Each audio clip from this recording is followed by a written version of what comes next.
Shana Tova. Shana Tova. This morning, I'm going to talk about Psalm 27 and some of my thoughts on it.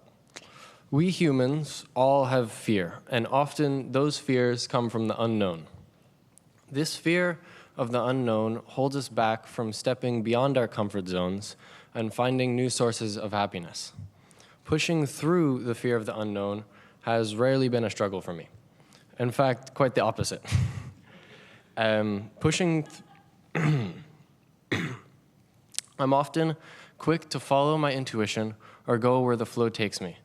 This year, I'm doing no formal education and instead living in Hawaii and Israel for a couple months each, with little to no plan for either place.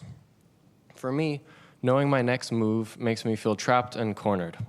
I hate to stay in one place with the same people doing the same thing for longer than a year or so. I have navigated through 7 schools with little to no fear of what the next one would hold.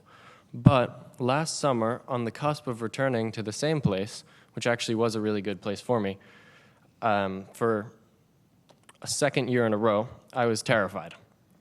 I felt I would be wasting my time following the same patterns I had already figured out. But I pushed through and stayed at that school for a second year. I think dealing with fear and doing it anyway is at the core of Psalm 27. It tells us to go into any challenge knowing God is there with us. God lives within what we know, and from my experience, especially what we don't know.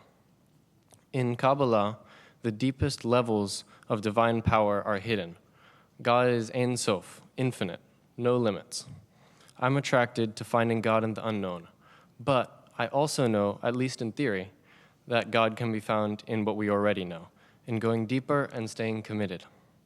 Psalm 27 teaches us that God is with us even when we step out of our comfort zones.